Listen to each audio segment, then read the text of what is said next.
दोस्तों आज आपके लिए करंट अफेयर्स की क्लास आपके लिए बहुत ही महत्वपूर्ण होने वाली है।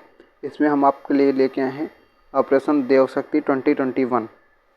क्या है ऑपरेशन देव शक्ति के तहत अफगानिस्तान से फंसे भारतीयों को सैनिकों द्वारा लाया गया। कहाँ से? अफगानिस्तान से भारतीय को सैनिकों के द्वारा लाया गया। अफगानिस्तान में जो भारतीय लोग फंस गए थे उनको भारतीय सैनिकों के द्वारा वापस भारत में लाया गया। तो जो थल सेना थी उसके द्वारा कौन सा युद्धाभ्यास हुआ? भारत और फ्रांस के मध्य में सारे। तो जो थल सेना थी उसके द्वारा शक्ति सैन्य अभ्यास 2021 हुआ और जल सेना के द्वारा वरुण सैन्य अभ्यास हुआ, वायुसेना के द्वारा गरुड़ सैन्य अभ्यास हुआ। ये आपको याद रखना है। अब इसके आगे बढ़ते हैं। एक्स डिजर्ट फ्लैग युद्धाभ्यास। एक्स डिजर्ट युद्धाभ्यास क्या है ये भी आपको याद रखना है। यह युद्धाभ्यास वायुसेना यानी एयरफोर्स के द्वारा भारत और फ्रांस के मध्य, कहाँ? फ्रांस के मध्य हुआ था। इसके आगे बढ़ते हैं। X desert knight. X desert knight युद्धाभ्यास 2021। कौन सा? 2021 युद्धाभ्यास सैनिकों के द्वारा भारत और फ्रांस के मध्य जोधपुर राजस्थान में आयोजित हुआ। ये आपको याद रखना है। कहाँ पे आयोजित हुआ? हुआ किसके? भारत और फ्रांस के मध्य आयोजित कहाँ हुआ? तो आरजे यानी कि राजस्थान में हुआ। राजस्थान कहाँ पड़ता है? तो आपका जोधपुर में पड़ता है। ठीक है, यहाँ पे आयोजित हुआ था। इसके आगे बढ़ते हैं। ये युद्धाभ्यास एक ना एक कोई ना कोई आपसे परीक्षा में पूछा ही जाता है, बहुत ही इम्पोर्टेंट है आपके लिए। इसके आगे बढ़ते हैं। सूर्य किरण युद्धाभ्यास 2021। सूर्य किरण युद्धाभ्यास 2021 यह युद्धाभ्यास भारत और नेपाल के मध्य आयोजित हुआ। ये किसके मध्य हुआ था? भारत वर्सेस नेपाल। कौन सा? किरण युद्धाभ्यास 2021 भारत और नेपाल के मध्य हुआ। ये याद रखना है आपको। सिम्बैक्स युद्धाभ्यास किसके मध्य हुआ? एस से होगा सिंगापुर अपना, आई से होगा इंडिया यानी कि भारत। ये हुआ था सिंगापुर और भारत के मध्य।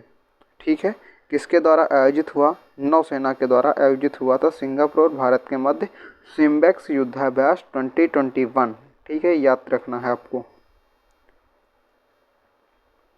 कोंकण युद्धाभ्यास 2021 भारत और ब्रिटेन के मध्य यह युद्धाभ्यास इंग्लिश चैनल में आयोजित हुआ।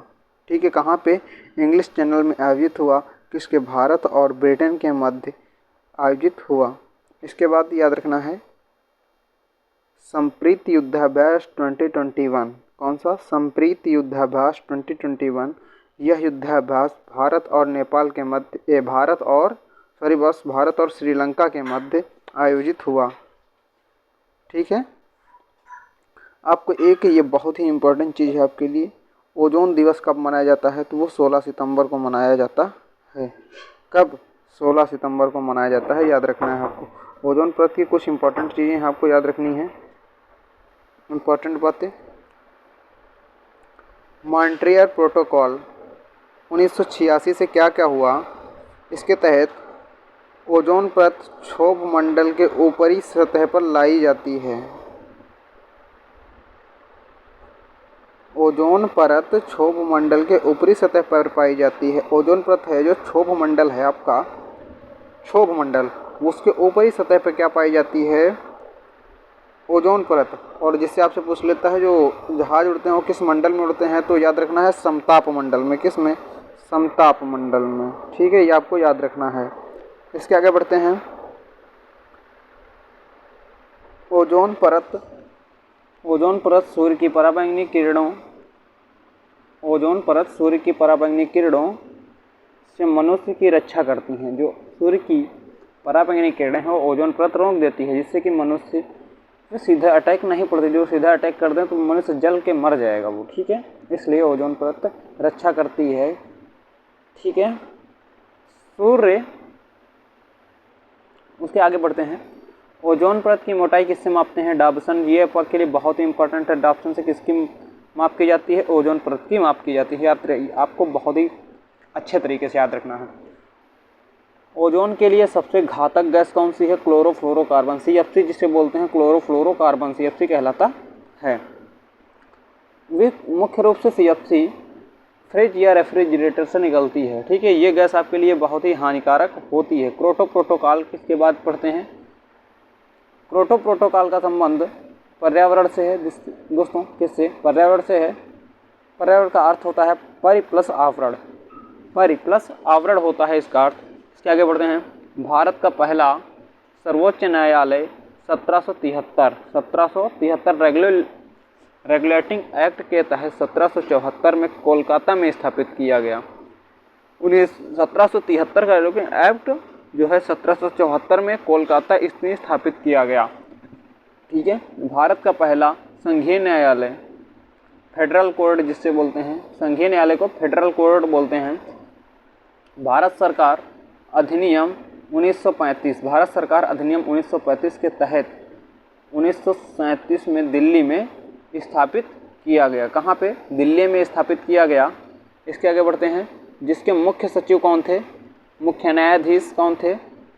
जॉरिस ग्लेयर थे। संघीय न्यायालय के अंतिम न्यायाधीश कौन थे? हीरालाल जेकानिया थे। हीरालाल जेकानिया जी थे।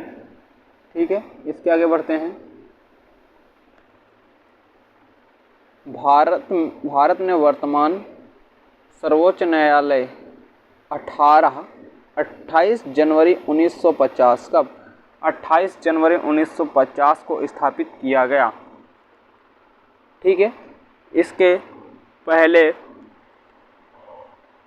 मुख्य न्यायाधीश हीरालाल जेकानिया जी थे।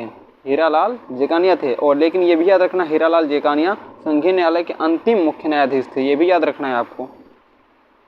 ठीक है, अब यहाँ से आपके लिए इम्पोर्टेंट क्वेश्चन बन जाते हैं। आपसे पूछ लेता है बंगाल का पहला गवर्नर कौन था? तो रॉबर्ट क्लाइव था। ठीक है, बंगाल का अंतिम गवर्नर वारेन हेस्टिंग था। इसके बाद बंगाल का पहला गवर्नर कौन था? वारेन हेस्टिंग था। बंगाल का अंतिम था। ठीक है, बंगाल का अंतिम गवर्नर था। ये गवर्नर जनरल बन गया पहला। ठीक है, अंतिम गवर्नर जनरल कौन बना बंगाल का? तो लॉर्ड विलियम बेंटिंक। भारत का पहला governor general Lord William Bentinck. अंतिम कौन बन गया? तो लॉर्ड कैनिंग हो गया। भारत का पहला वायसराय लॉर्ड कैनिंग था। इसके बाद स्वतंत्र भारत का पहला गवर्नर जनरल कौन था? लॉर्ड माउंटबेटन था। ठीक है, स्वतंत्र भारत का पहला भारतीय गवर्नर जनरल कौन था? चक्रवर्ती राजगोपालाचारी था। ठीक है, इसके आगे बढ़ते हैं। इसके आगे जैसे आए हम वहाँ पे आ गया operation green. Operation green 2021-22 budget में शामिल है। ऑपरेशन ग्रीन का संबंध इसमें बताया गया है कि कहाँ पे? बजट में। ठीक है, इसके आगे बढ़ते हैं। ऑपरेशन फ्लड दुग्ध क्रांति यानी कि श्वेत क्रांति लर्ज पर शुरू किया गया है। ठीक है, ये भी याद रखना है।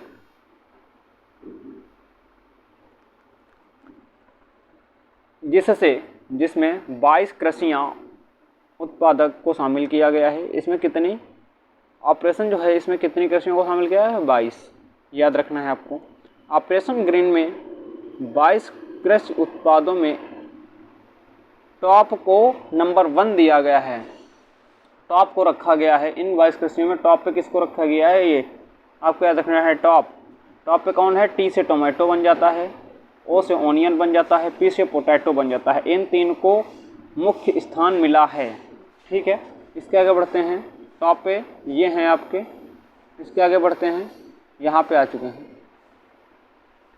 आम बजट में रेल बजट को शामिल किया गया है। जो आम बजट होता है उसमें रेल बजट को भी शामिल कर लिया गया है। भारत में बजट की शुरुआत लॉर्ड कैनिंग के शासनकाल में हुई। याद रखना है, बजट की शुरुआत लॉर्ड कैनिंग के शासनकाल में हुई। शासनकाल 1860 में जेम्स विल्सन ने प्रस्तुत किया। इनके शासनकाल में, लॉर्ड कैनिंग के शासनकाल में 1860 में जेम्स विल्सन ने प्रस्तुत किया। एक वित्तीय वर्ष में आय और व्यय का लेखा जोखा बजट कहलाता है। एक साल का आय और व्यय लेखा जोखा क्या कहलाता है? बजट। इसका उल्लेख संविधान के अनुच्छेद 112 में मिलता है। ये आपको याद रखना है, अनुच्छेद 12 में लेखा जोखा का संबंध मिलता है। अर्कवर्थ कमेटी की सिफारिश 1920-21, ठीक है। बजट में आम बजट को रेल बजट को अलग करने के प्रस्ताव रखा गया है, जिसे 1924 में आम बजट से रेल बजट को अलग कर दिया गया। 1924 में आम बजट को रेल बजट से अलग कर दिया गया। उसके पहले आम बजट को रेल बजट में रखा जाता था, रेल बजट को आम बजट में रखा जाता था। वित्त मंत्री अरुण जेटली की सिफारिश से 2017-18 में रेल बजट को आम बजट के साथ पुनः शामिल कर दिया गया। 2017-18 में फिर से शामिल हुआ, 1924 में हटा दिया गया था, ठीक है। याद रखना है आपको। यहीं से दोस्तों मेरी कुछ समाप्त होती है, एंड होती है। ये आपकी थी आज करंट अफेयर्स की क्लास, जो कि आप समाप्त हो चुकी है। दोस्तों क्लास अच्छी लगी हो तो लाइक कर दीजिए, अगर चैनल पर नए हो चैनल को सब्सक्राइब कर लीजिए और बेल आइकन को प्रेस कर दीजिए, ताकि हर एक क्लास का नोटिफिकेशन आप तक आसानी से टाइम टू टाइम पहुंचता रहे। जय हिंद दोस्तों, जय भारत, वंदे मातरम।